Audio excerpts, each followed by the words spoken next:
Welcome to Glamour Unfiltered with me, Deborah Joseph, Editor-in-Chief, and Huda Kattan, beauty boss extraordinaire, founder of Huda Beauty and chairwoman. Welcome and thank you for joining me. Thank you, my love. So happy to finally connect.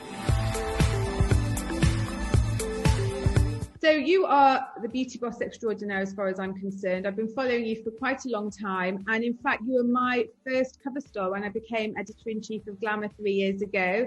And there was a very personal reason for that. I'm also of Middle Eastern heritage, and I don't remember growing up seeing anybody who reflected myself back at me on the cover of a magazine. And yeah, it was so important to me that you were my first cover. How about you, growing up from Iraqi heritage? Did you find people like yourself reflected back at you? Definitely not. To be honest, there wasn't somebody, similar to me, but even like remotely close, and I think that was a big problem growing up, not having representation or feeling included or feeling like I was a part of the beauty conversation. That was something that was a struggle because I also wanted it so badly. I wanted to feel beautiful so badly, and just not being able to have anybody, represent or feel included was tough. Can I talk a bit about growing up? What were your perceptions of beauty? Growing up in America, as you know, with darker skin and probably different cultural references, and at home different culture. How was it for you? I didn't remember happy childhood memories. I don't have like the happiest. I actually feel like it was a struggle for especially my early teen years.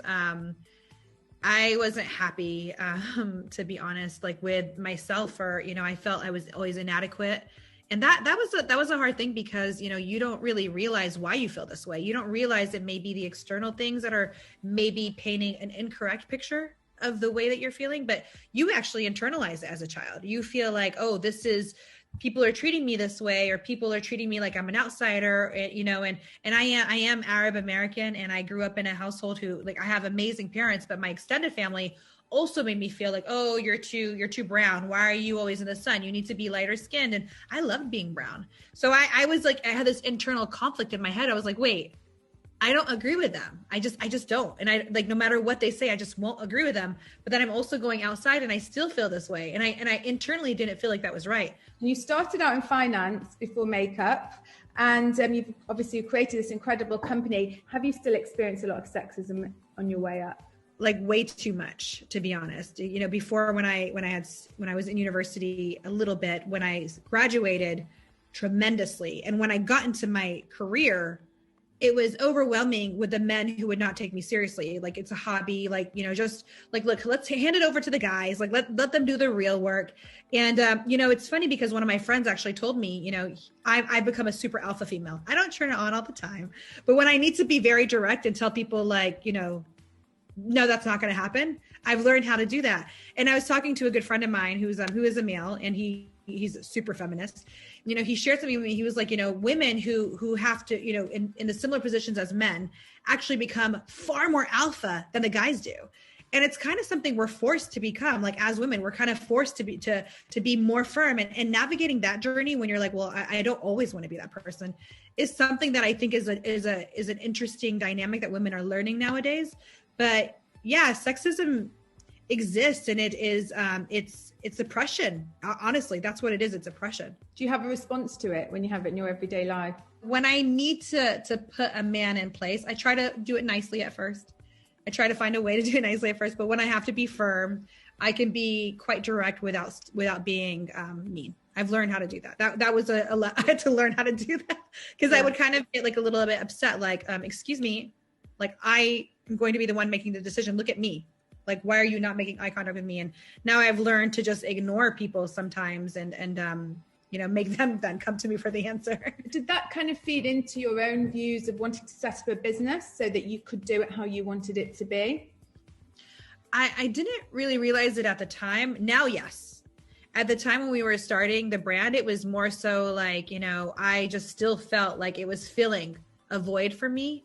And I definitely felt at the time, it was like, I wanted something different, whether that was products, maybe later on down the line, a movement. But at the time, it was just more so like, I just wanted something different, Do you think life's changing? I mean, I know certainly in my career, in my business, things are changing for diversity, for different skin colors. It's welcomed, it's encouraged, having different points of view.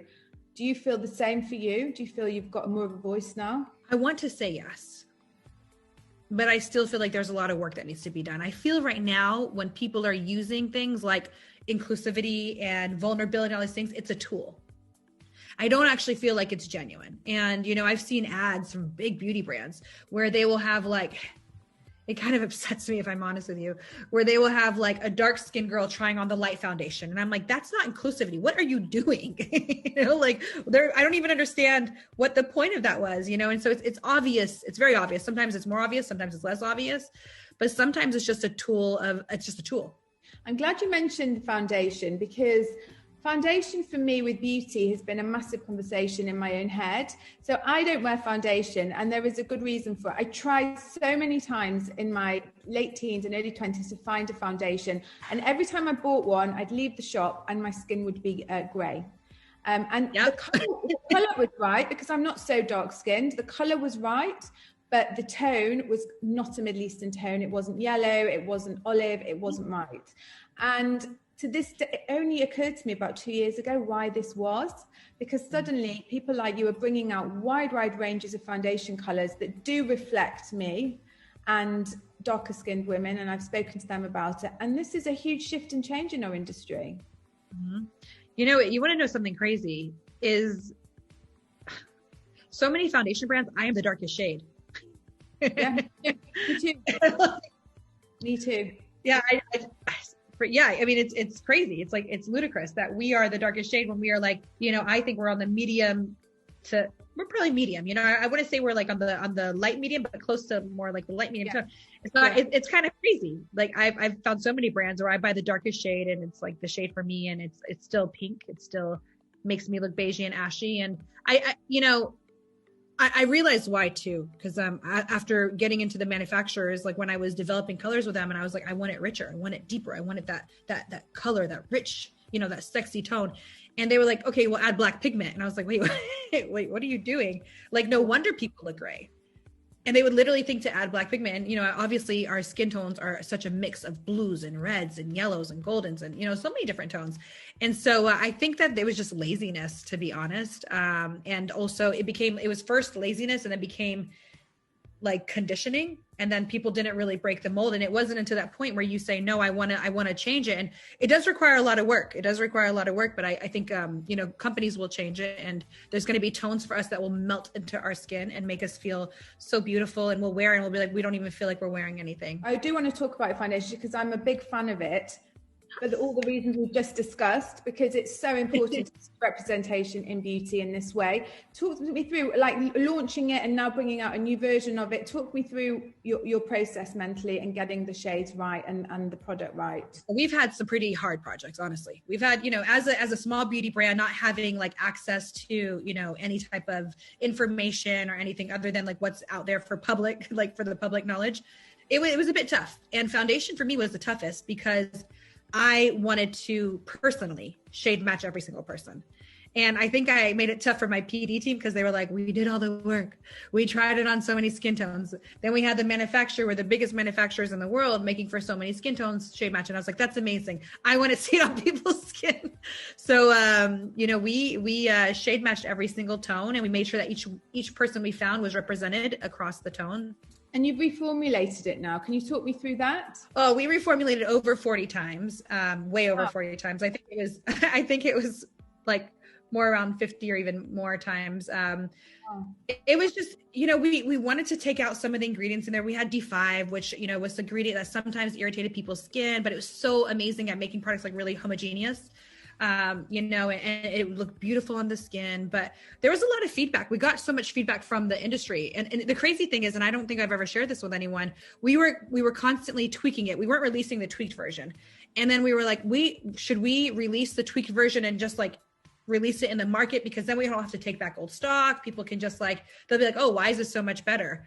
But then our retailers were like, this is so much better. You guys took out the fragrance. It's like a world of a difference. You need to actually tell people why you made it different. And it was, you know, it was because of everything everybody was telling us. We listened to everything. I wanted to talk about hair because For me, and I know your hair's not down, but for me, my hair journey has been one of the most significant beauty journeys of my life.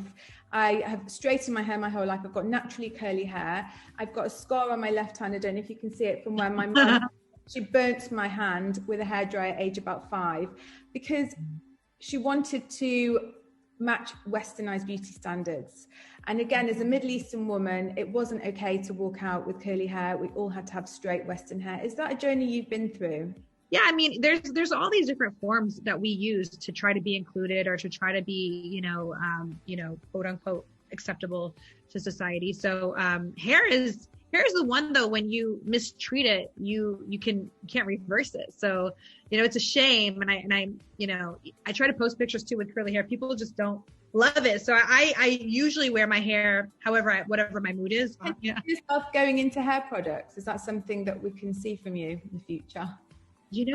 I want it from you. That's why I'm asking. It's interesting that you asked that because my team wants to do hair care, but I don't want to do it yet. I really don't. I feel like we haven't won in skincare yet. I feel like we still have so much more to do in skincare, and it's only been a year for Wishful, and I want to see like where we continue to grow. I feel like there's so many areas in the company that I would like to focus on. So where would you like to go with skincare? What have you not achieved yet? When we launched skincare, everybody told us that we just couldn't do it. Like even a lot of our partners were like, it's just, you have to accept the fact that nobody's been successful in makeup and skincare, from the big brands to the small brands. Nobody's ever been successful. So that was a challenge that we knew we had to face. And so I still feel like, we had great numbers, amazing numbers, really successful launches, but I don't think it's enough just yet. Like I want to see the life-changing, testimonials, which we're getting into, but I want to feel that connection with a community that's so deep and so rich that we have with Huda Beauty. And then I'll feel like, I understand it. When I feel like we understand skincare, I'll feel like then we can go into hair care. I know myself, I'll get overwhelmed. Do what you're good at, make it great, then move on. Yeah, obsess with it. That's what I like to do. I like to obsess with it and then move on. You talked a lot about your own skin journey. And you mentioned that you want to get those testimonials. What do you hope to achieve from your skincare range as Wishful? I want people's skin to become a version of that they feel really proud of and that they feel comfortable in. But I also just want like more, just skin like acceptance. When we did the campaign, I was adamant about not wearing makeup, about not photoshopping. And it was a really vulnerable moment for me. And I felt extremely exposed, extremely sensitive. I felt super inconfident and I had to go deeper into that. I was like, I need to own this. Like I deserve love. I really wanted to talk to you about women in the pandemic. It has affected women more than anybody, or certainly more than men, but it's encouraged women to leave the industry, to stop working. We've been sent back to 1950s with the housework and the childcare. I know you work with mainly women in your business. How have you found it? And how have you been protecting and supporting them? Because I know it's been really important to you. Honestly, the pandemic, it has been one of the most challenging things that we've all gone through because nobody was expecting it. There is so many things that, you can kind of, like the economy crashing, that's happened before. We're kind of, we know how to navigate through those situations now. Even like crazy outbursts within the government, we had some crazy leaders sometimes. You're used to like, you kind of block it out. Sometimes you can't, but things, that are so overwhelming, like a pandemic and seeing situations where businesses are closing and it's just like people are dying, people are losing their family members. And it's very, very scary. And for me, the most important thing that I wanted to do at that point was to protect my team. And how have you found it? I mean, you're a mother, you're a multi-million-pound business owner. How have you found it? How have you found the juggle? Are you homeschooling? How's it work? Yeah. She's homeschooling. It's never easy, especially like I now have lunch with her and I try to make sure I have the mornings with her. And then I have to kind of end my day on time. Huda Kattan, thank you so much. It's been an absolute pleasure and a joy. I'm a huge admirer of everything you do and I can't wait to see what you do next. Thank you, my love. You're so sweet. And I'm so glad we got to connect.